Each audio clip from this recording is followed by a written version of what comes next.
প্ৰাঞ্জল পৰিম দাস আজি প্ৰথম পৰ্যায়ৰ বিহাৰ বিধানসভা নিৰ্বাচনৰ ভোট গ্ৰহণ য'ত আজি বিৰোধীৰ যিগৰাকী মুখ্যমন্ত্ৰী পদৰ প্ৰাৰ্থী তেজস্বী যাদৱ তেওঁৰ ভাগ্য ইভিএমত বন্দী হ'ব আৰু বহু হাই প্ৰফাইল ৰথী মহাৰথীৰ আজি ভাগ্য বন্দী হ'ব গোটেই খবৰখিনি আজি প্ৰথম পৰ্যায়ৰ নিৰ্বাচনৰ ভোট গ্ৰহণৰ আপোনাৰ পৰা জানিব বিচাৰিম ৰাজীৱ সকলোৱে সমগ্ৰ দেশে বিহাৰ নিৰ্বাচনৰ ওপৰত ইয়াতে দৃষ্টি ৰাখিছে আৰু ইতিমধ্যেই আজি প্ৰথম পৰ্যায়ৰ যি ভোট গ্ৰহণ সেই ভোট গ্ৰহণ ইতিমধ্যেই আৰম্ভ হৈছে পুনৰবাৰ কৈছো 243খন আসন আছে আৰু তাৰ ভিতৰত প্ৰথম পৰ্যায়ৰ 121খন আসনত প্ৰতিদ্বন্দ্বিতা হৈছে আজি য'ত 18খন জিলাৰ প্ৰায় 3,75,00,000 ভোটাৰ আছে যিয়ে ভোটদান দিব সকলোতকৈ গুৰুত্বপূৰ্ণ হ'ব যে এই যি মুঠ ভোটাৰ আছে প্ৰথম পৰ্যায়ৰ 121টা সমষ্টিৰ তাত যি নতুন ভোটাৰ সেই নতুন ভোটাৰৰ সংখ্যা হৈছে 10,78,000 এই 10,78,000 ভোটাৰে তেওঁলোকে ভোট দিব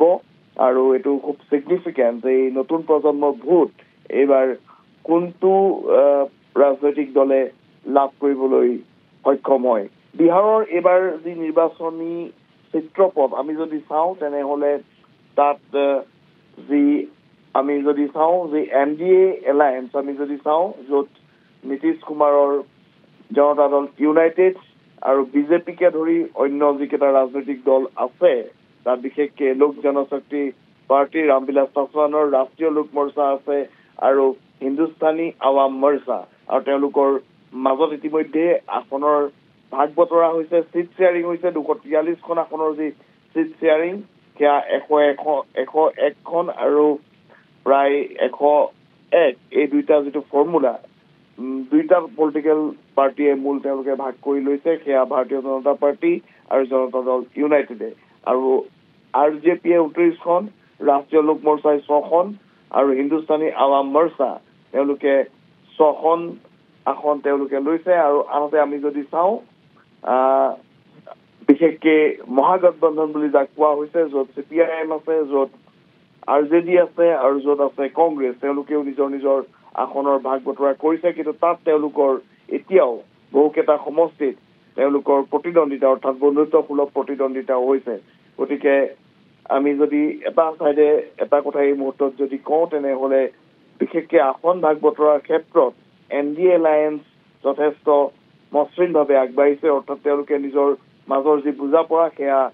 ভালদৰে সম্পন্ন কৰিছে কিন্তু তাৰ বিপৰীতে মহাগঠবন্ধনত এতিয়াও কিছু পৰিমাণে আসনৰ ক্ষেত্ৰত দ্বিতীয় পৰ্যায়তো জটিলতা আছে আৰু প্ৰথম পৰ্যায়ত প্ৰায় 7খনতকৈও অধিক আসনত তেওঁলোকৰ মাজত বন্ধুত্বমূলক প্ৰতিদ্বন্দ্বিতা হ'ব আমি যদি আজিৰ প্ৰথম পৰ্যায়ৰ পুনৰ নিৰ্বাচনলৈ যদি আহোঁ তেনেহলে তেজস্বী যাদৱে প্ৰতিদ্বন্দ্বিতা কৰিব ডাঙৰ প্ৰাৰ্থী যিসকল বিগ ফেচ বুলি কোৱা হয় তেজস্বী যাদৱ তেওঁ মহাগঠবন্ধনৰ ফালৰ পৰা তেখেতৰ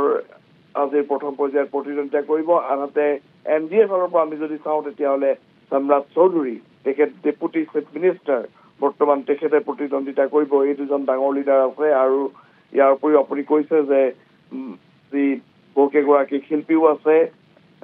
আৰু বহুকেইজন অভিনেতাইও এইবাৰ প্ৰতিদ্বন্দ্বিতাত নামিছে কিন্তু এই গোটেইবোৰৰ মাজত আৰু এটা ফেক্টৰ আছে জনসুৰজ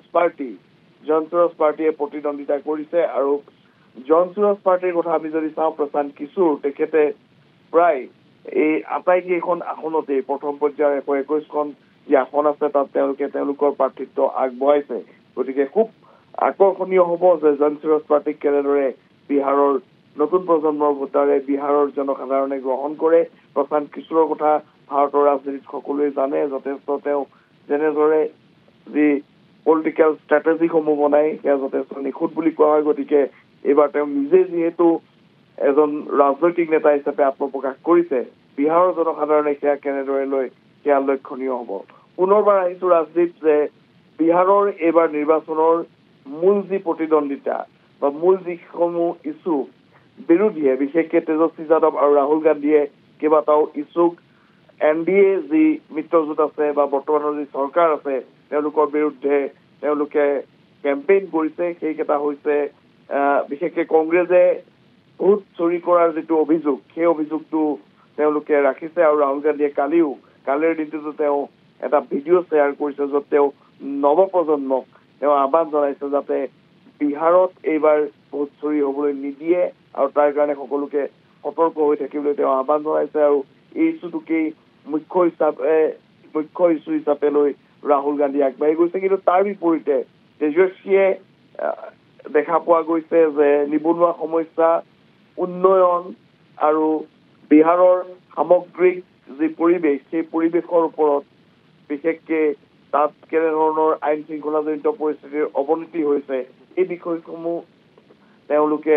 ইছ্যু হিচাপে লৈ নিৰ্বাচনত আগবাঢ়িছে আনহাতে নীতিশ কুমাৰৰ নেতৃত্বত বিজেপিয়ে পুনৰ সুশাসন আৰু ডেভেলপমেণ্টৰ যি এজেণ্ডা সেই এজেণ্ডা লৈ তেওঁলোক ৰাইজৰ মাজলৈ আগবাঢ়ি গৈছে গতিকে লক্ষণীয় হ'ব আজিৰ অত্যন্ত গুৰুত্বপূৰ্ণ 121খন আসনৰ প্ৰতিদ্বন্দ্বিতা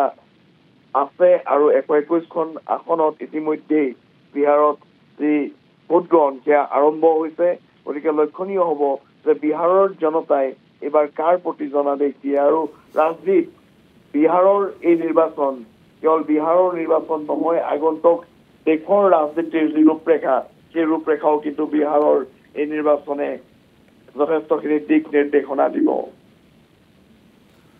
নিশ্চয়কৈ ধন্যবাদ জ্ঞাপন কৰিছোঁ আপোনাক প্ৰাঞ্জল প্ৰতিম দাস আমাক বিহাৰৰ প্ৰথম পৰ্যায়ৰ নিৰ্বাচন সন্দৰ্ভত সবিশেষ জনোৱাৰ বাবে